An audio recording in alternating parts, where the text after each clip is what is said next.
O Jornal da Rede Alesse vai conversar com Maiana Zates, diretora do Centro de Pesquisas sobre Genoma Humano na Universidade de São Paulo, a USP. Ela vai falar sobre a genética, suscetibilidade e resistência ao SARS-CoV-2. Bom dia, Maiana. Seja bem-vinda ao Jornal da Rede Alesse. Obrigada aí por ter aceito o convite e conceder essa entrevista. Maiana, a gente sabe que o desenvolvimento das pesquisas sobre genomas e das terapias celulares aqui no Brasil tem trazido resultados promissores, trazendo também a esperança para os portadores de doenças que até então sem tratamento ou cura. Isso é correto? Sim, e eu queria pegar o gancho de que vocês falaram sobre a AME, a amiotrofia espinhal, porque é um projeto, a gente tem trabalhado com isso há muito tempo, inclusive na elaboração de teste de triagem neonatal, e eu queria chamar a atenção para um ponto muito importante. Como o deputado mencionou, o custo de uma terapia gênica é de 12 milhões de reais. Porque nos Estados Unidos custa mais de 2 milhões de dólares. Então, eu acho que é importantíssimo fazer a triagem neonatal, desde que se possa oferecer o tratamento para os casos diagnosticados. Porque senão acho que é uma crueldade enorme você dizer para um casal, olha, teu filho tem AME, tem tratamento, mas a gente não pode suprir esse custo. Tá? Agora, eu acho que existe uma alternativa muito importante e que hoje, com os testes genéticos, é possível você identificar casais que têm risco de ter criança, não só com AME, mas com outras doenças genéticas, antes do nascimento dessas crianças. Então, o que acontece com doenças que a gente chama de recessivas, onde a criança, para ter a doença, ela precisa receber um gene mutado da mãe e outro do pai? Normalmente, o casal só sabe que tem risco depois que nasce a primeira criança afetada. Tá? E hoje, com os testes de sequenciamento genômico de última geração, você consegue identificar quais são os casais em risco antes de eles terem a primeira filha, a primeira criança afetada.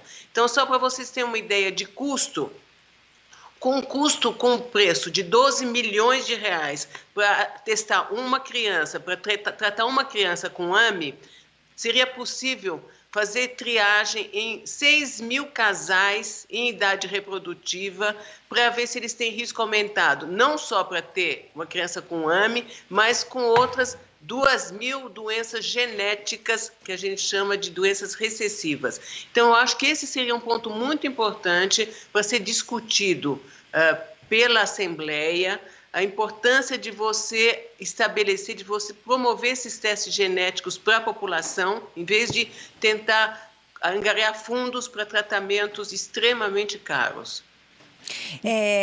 Professora, doutora, né? A senhora é doutora de genética. A senhora é diretora do Centro de Pesquisas de Genoma Humano da USP, né? A senhora pode nos contar Sim. um pouquinho sobre o pioneirismo da pesquisa desenvolvida por aí, por vocês?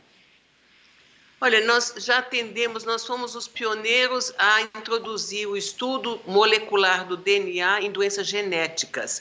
Nós já atendemos mais de 100 mil famílias com doenças genéticas no Centro do Genoma. É o maior atendimento, é o maior centro da América Latina. E a nossa filosofia sempre tem sido uma via de duas mãos. Então, alguns pacientes eles contribuem para novas pesquisas, para os novos achados, e as novas pesquisas, os novos achados beneficiam diretamente os pacientes. Então, nós temos vários grupos, várias pesquisas, inclusive focando no futuro em tratamentos, né, para doenças genéticas. Um estudo que a gente está muito entusiasmado, que a gente começou há 3 anos atrás, é o uso do vírus da Zika para tratar tumores cerebrais. Tá? Então, é importante pensar que nem todos os vírus são tão maléficos como o novo coronavírus. O que a gente descobriu? Que o vírus da Zika, diferentemente do coronavírus, ele não causa quase sintoma nenhum em pessoas infectadas, mas ele causa problema em mulheres que foram infectadas durante a gravidez, né, e cujas crianças nasceram com microcefalia, porque o vírus da Zika, ele infecta preferencialmente células que a gente chama de neuroprogenitoras, e são células que vão dar origem ao cérebro em formação. E o que acontece? Nós descobrimos que tumores cerebrais são também ricos em células neuroprogenitoras. E o que nós vimos, então? Que quando a gente injetou o vírus da Zika em camundongos, nos quais a gente havia injetado tumores, células tumorais humanas de cérebro, houve uma destruição enorme desses tumores. Em 1/3 dos animais, os tumores desapareceram por completo. E na maioria dos animais, eles reduziram em tamanho. E depois disso, nós recentemente mostramos em 3 cães que tinham tumores, e os cães podem ter tumores espontâneos semelhantes aos humanos. Nós tratamos 3 cães que tinham tumores cerebrais com vírus da Zika e, de novo, houve uma redução enorme dos tumores, uma sobrevida muito aumentada e sem efeitos colaterais. Então, essa foi uma pesquisa que a gente interrompeu agora por causa da pandemia, mas a gente quer retomar desde que a gente tenha recursos para isso. Então, isso é só algum exemplo de como é que a pesquisa básica pode se transformar em tratamento, né? E agora a gente está pesquisando o novo coronavírus, né? Então, a nossa pesquisa a gente quer entender por que pessoas infectadas pelo coronavírus podem ter um quadro clínico tão diferente, desde formas letais, né, que afetam pessoas, inclusive, sem comorbidades, né, até formas muito leves ou pessoas assintomáticas, que têm um contato com o vírus e não desenvolvem sintomas nenhum. Tá? Então, para a gente fazer essa pesquisa, nós estamos colaborando com o grupo do professor Paulo Saldiva, da Faculdade de Medicina da USP, que está nos fornecendo, então, autópsias de casos que, infelizmente, foram a óbito, e nós vamos estudar o genoma, a genética, né, dessas pessoas. E, do outro lado, como é que nós estamos coletando pessoas assintomáticas? Então, são casos de casais, né, onde um desenvolveu a forma sintomática, todos os sintomas da Covid-19, inclusive vários foram ao hospital, e o outro cônjuge que convive junto, que compartilha a mesma cama, não teve sintoma nenhum, né? Então, quando nós vimos esses casos, primeiros casos em março, a gente achou que era raro. E agora a gente está vendo que é muito mais comum do que a gente imagina, tá? E entre as pessoas que são assintomáticas, então que tiveram contato com a Covid-19 e não desenvolveram sintomas, existe uma porcentagem muito alta de pessoas que não têm anticorpos, que não têm a sorologia positiva, né? E então, quando se fala, olha, tantas pessoas estão imunes porque têm anticorpos, pode existir um número até maior de pessoas que não têm anticorpos e que também são imunes, né? Então, nós estamos muito interessados em estudar essas pessoas, entender o que desenvolve imunidade e qual a frequência dessas pessoas na população. Doutora, um estudo como esse, vocês têm uma interlocução com outros países ou deve ser feito individualmente? Dá para saber se, por exemplo, na Europa tem estudos semelhantes para fazer comparação? Então, nós estamos fazendo parte de consórcios internacionais, existem vários estudos em outros países da Europa, dos Estados Unidos, mas é muito importante a gente fazer isso na nossa população, porque a mistura étnica que a gente tem na nossa população não existe em lugar nenhum do mundo, né? E a gente sabe que um gene se expressam de maneiras diferentes de acordo com a mistura, de acordo com o que a gente chama do background genético de cada pessoa, né? Então, só para vocês terem uma ideia, nós agora estamos submetendo um trabalho, uma pesquisa, onde nós coletamos amostras de 1.200, quase 1.200 pessoas com mais de 60 anos da cidade de São Paulo, com todas as misturas étnicas. Nós fizemos o estudo completo do genoma dessas 1.200 pessoas, tá? E que é a maior coorte da América Latina.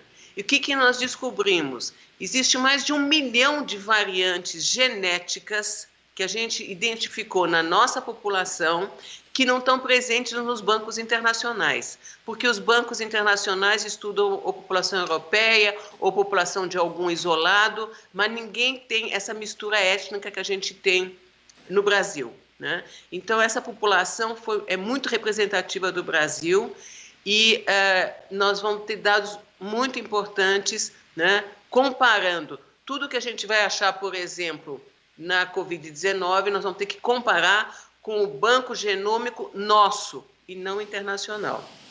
E quais serão os próximos passos, doutora? Porque eu imagino que a complexidade é muito grande e vocês querem entender essa questão da imunidade, como a senhora explicou, né? Às vezes a pessoa nem está positiva e tem a imunidade, e principalmente entender essa imunidade de pessoas que, no mesmo casal, como a senhora explicou, um tem sintomas extremamente agressivos e outro não. Já tem algum sinal do que poderia ser isso? Não, a gente acha que eles podem ter o que a gente chama de uma memória a longo prazo, né? Que então eles ativam o sistema imunológico de uma maneira diferente, né? Porque quando a gente estuda o que a gente chama de assintomático, pessoas sem sintomas, existem aqueles que você faz o teste, né? E eles têm anticorpos, tá? E, inclusive, muitos têm um estudo, a viremia, né? O estudo que a gente chama de PCR, também positivo. Então, essas pessoas foram infectadas, mas o sistema imunológico delas deu conta do recado e elas não tiveram sintomas. E também a gente tem aqueles que a gente chama de assintomáticos, que dão todos os testes negativos, né? E que a gente chama de resistentes. E esses, então, devem ativar o sistema imunológico de uma outra maneira. E nós vamos estudar o sistema imunológico dessas pessoas, em colaboração com também a Faculdade de Medicina, o professor Edécio Cunha e Jorge Calil, que vão estudar a parte imunológica, e nós vamos estudar a parte genética dessas pessoas, para tentar entender quais são os genes que controlam essa imunidade, né? Nós temos também, nós estudamos idosos resistentes, né? Nós já tínhamos, então, esse perfil de pessoas que passam dos 100 anos e estão muito bem, e a gente queria entender se essas pessoas também são resistentes ao SARS-CoV-2. E nós conseguimos identificar 6 centenários, nós já coletamos material de 6 centenários, com idade, uma com 106 anos, 2 com 104 e 3 mais jovenzinhas de 100 anos. Jovenzinhas, tá ótimo. Pois é. E todos tiveram ou formas muito leves de Covid-19, ou uma não teve absolutamente nada, tá? E todas expostas, a gente tinha certeza que eram expostas ao Covid-19. Uma delas, inclusive, de 104 anos, ela mora com a filha e com a neta. A filha trabalha em posto de saúde e trouxe o vírus para casa. A filha teve todos os sintomas e a mãe dela, de 104, teve um diazinho de febre só, né? E aí eles nos contaram que essa senhora já fez inúmeras cirurgias, ela teve que retirar um rim, depois ela fez 10 anos de hemodiálise, parou a hemodiálise e com 104 anos ela deu um baile no novo coronavírus. Então, essas pessoas têm o que a gente chama de genes de resistência. E a gente quer descobrir o que são esses genes, o que eles fazem. Claro que isso não vale para todos, né? É bom deixar bem claro, né, até como utilidade pública, que os mais idosos, né, doutora, continuam sendo um grupo de risco importante. Sim, sim, esses são casos excepcionais, mas a gente consegue descobrir coisas exatamente com esses casos excepcionais. O que nós vamos fazer também com essas pessoas é que hoje, a partir do sangue, você consegue no laboratório derivar qualquer tipo de linhagem celular. Então eu posso pegar teu sangue e no laboratório eu posso fazer células nervosas, musculares, adipose, enfim, qualquer tipo de linhagem celular no laboratório. Então nós estamos coletando sangue desses centenários resistentes, vamos gerar linhagens celulares dessas pessoas no laboratório e vamos infectar essas linhagens no laboratório com o novo coronavírus. Obviamente, isso tem que ser feito em laboratórios de máxima segurança. E aí nós vamos ver como é que o vírus se comporta nessas pessoas. Será que ele não penetra nas células? Ou será que ele penetra, mas ativa alguns genes ou inativa outros, né? E isso vai nos dar respostas muito importantes. Primeiro, para a gente entender por que essas pessoas são resistentes e o que a gente conseguir descobrir, extrapolar para os outros que não têm esses genes de resistência, né? Doutora, né, hoje, a partir das 15 horas, aqui, né, nós aqui da Rede Alesp vamos transmitir ao vivo, né, o ciclo ILP-FAPESP, com o tema Genoma, o ciclo da vida. E a senhora é uma das palestrantes, né, do evento. A gente já está chegando nas considerações finais, eu queria que a senhora falasse, então, para a gente, qual que é a importância para trazer aqui para o Legislativo uma discussão como um combate do coronavírus e seus estudos nesse momento? Eu acho fundamental para as pessoas, para os Alesp, ver as pesquisas que nós estamos desenvolvendo, a importância da ciência, a importância de se investir em pesquisa, né? E eu vou falar um pouquinho na minha apresentação, não só da nossa pesquisa em coronavírus, mas de algumas pesquisas anteriores que nos levaram a isso, né? Porque a ciência não é feita de um dia para o outro, né? Houve muitos investimentos da FAPESP, principalmente, né? Nas últimas décadas, né? E isso nos permitiu, então, não só ter uma plataforma de equipamentos de última geração, como também recursos humanos. E, então, toda vez que surge um problema novo, a gente está pronto para poder investigar esse problema com a maior rapidez possível, né? Então, eu vou falar um pouquinho disso hoje na minha apresentação, antes de entrar na pesquisa específica do novo coronavírus.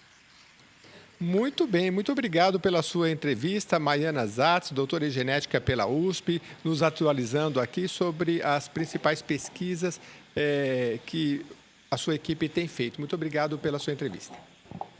Eu que agradeço e gostaria de agradecer também à Alesp, aos deputados que vão nos apoiar, tenho certeza, na continuação dos investimentos em ciência e tecnologia.